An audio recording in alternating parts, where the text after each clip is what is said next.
মোদির জন্য যে একটা দুঃস্বপ্ন, 15 বছরের অমীমাংসিত সমস্যা চীনের হাতে তুলে দিল বাংলাদেশ।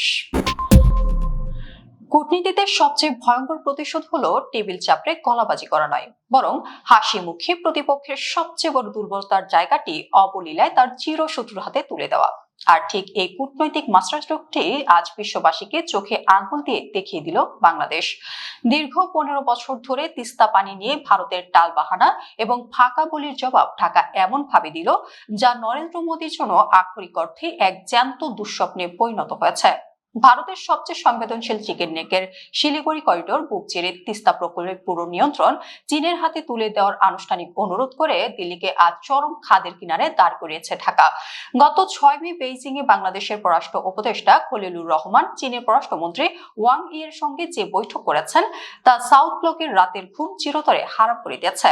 বৈঠকে বাংলাদেশ শুধু এক চীন নীতির প্রতি জোরালো সমর্থনই জানায়নি, বরং তিস্তা নদীর সমন্বিত ব্যবস্থাপনা ও পুনরুদ্ধার প্রকল্পে চীনের অংশগ্রহণ ও অর্থায়নের জন্য আনুষ্ঠানিকভাবে অনুরোধ জানিয়েছেন।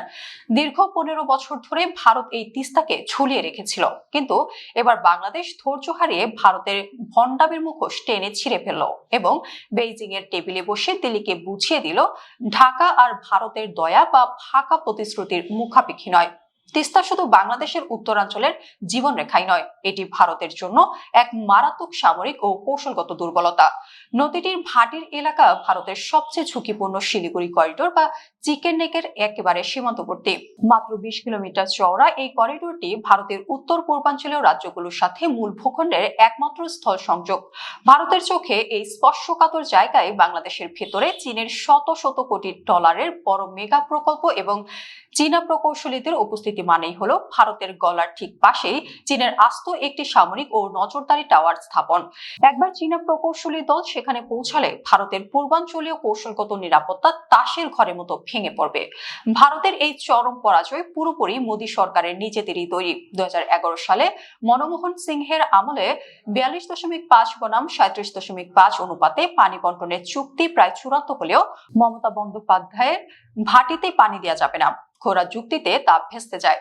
এরপর মোদী সরকার 15 বছর ধরে কেবল কারিগরি দল পাঠানোর কথা বলে ঢাকাকে চরম ধোঁকা দিয়েছে। এমনকি সম্প্রতি পশ্চিমবঙ্গে মমতা ক্ষমতাচ্যুত হয়ে বিজেপির নিয়ন্ত্রণ প্রতিষ্ঠার পরও ভারতের পররাষ্ট্রমন্ত্রী এস জয়শঙ্কর সেই পুরনো দ্বিপাক্ষিক প্রক্রিয়ার বুলি আওড়াচ্ছেন। বাংলাদেশ বুঝে গেছে ভারত পানি ভাগ করতে পারে, কিন্তু স্রেফ অহংকারের কারণে তা করতে চায় না। তাই বেইজিং এ দাঁড়িয়ে বাংলাদেশের পররাষ্ট্রমন্ত্রী সরাসরি ভারতের গালে চড় কষে বলেছেন, এটি ভাটির অঞ্চলে মানুষের জন্য জীবন মরণের প্রশ্ন। ভারতের সমাধানের জন্য আমরা আর অপেক্ষা করতে পারি না। অর্থনৈতিক দিক থেকে চীনের রয়েছে বিশ্বমানের পরিকাঠামোগত সক্ষমতা এবং তারা প্রায় বিলিয়ন ডলারের প্রস্তাব দিয়েছে, যা ভারত কোনোদিনই দিতে পারবে না। কূটনৈতিকভাবে ভারত সবচেয়ে বেশি ভয় পায় মিয়ানমার, বাংলাদেশ, পাকিস্তানকে ঘিরে চীনের স্ট্রিং অফ পার্লস কৌশলকে। তিস্তার চাবি চীনের হাতে তুলে দিয়ে বাংলাদেশ আজ মোদী সরকারকে বুঝিয়ে দিল দক্ষিণ এশিয়ায় ভারত এখন আর নেতা নেই, তারা স্রেফ এক বহিরাগত।